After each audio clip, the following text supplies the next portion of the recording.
Que diriez-vous d'un dentifrice qui réduirait de 60 les risques de carie? C'est ce que proposerait depuis janvier 2019 M. Jacques Véronneau grâce à son dentifrice au xylitol. Un dentiste qui veut moins de carie, c'est pas business, ça.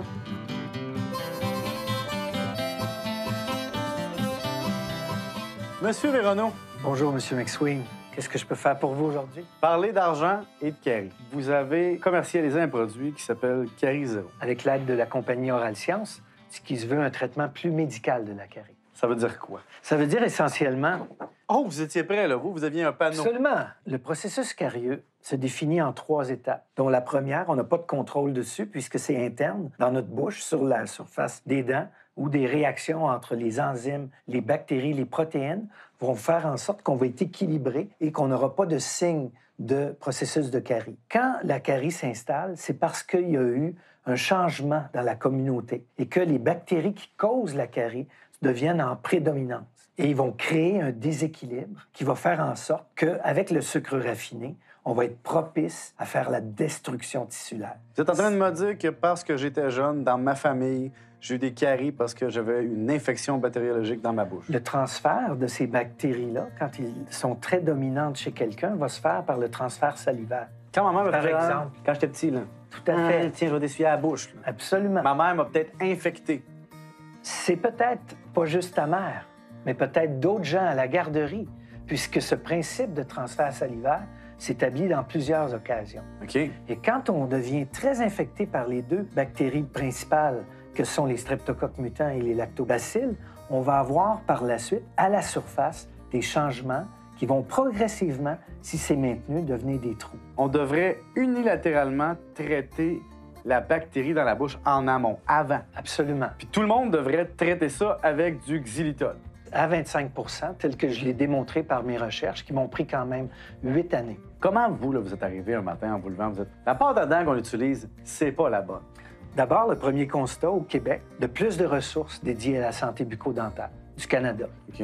Le pire bilan. Donc nous, on est très réparateurs, on n'est pas en prévention. Je dis pas ça. Je dis simplement qu'il faut changer le paradigme. Il y a des chercheurs qui avaient démontré que les gens fortement infectés n'avaient pas de succès avec les fluorures parce qu'ils étaient trop infectés. Parce que saviez-vous, par exemple, que si les enfants de 6 mois au Québec utilisaient la pâte Carie Zéro, un quart d'entre eux, on a 76 000 naissances par année. Si on avait 19 000 enfants qui utilisaient cette pâte-là, on a montré dans le groupe test par rapport au groupe contrôle qu'on avait 5 trous de moins par enfant dans le groupe test comparé au contrôle.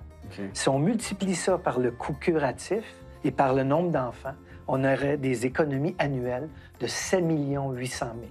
Donc, ce que vous me dites, comme les services curatifs sont gratuits de 0 à 9 ans, c'est le gouvernement qui sauverait de l'argent, donc nos impôts. Absolument.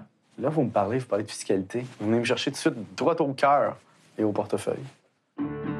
Ça coûte combien un tube? Un tube, chez le dentiste, on va pouvoir l'avoir d'incorporer dans un plan de traitement à la hauteur d'environ 7 $. Un adulte normal là, consomme combien de tubes de pâte à dents par année?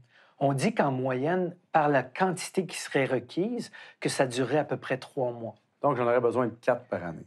Exact. Donc, au lieu de payer, disons, là, faisons un chiffron, là, c'est 3 fois plus de coûts de pâte à dents, mais élimination plus grande des coûts de réparation. Absolument. Et là, j'écoute ça, il y a toute une industrie qui doit vous écouter en disant « Oh là là, s'il rentre avec son produit, là, tous nos produits, ça ne sert plus à rien. » On ne pourra jamais se priver d'un produit au détriment d'un autre. Anti-tarte ou autre. On va avoir besoin de l'un et l'autre. Mais est-ce que les fluorures doivent prendre toute la place? La réponse, c'est non, puisqu'on est en fin de parcours carieux.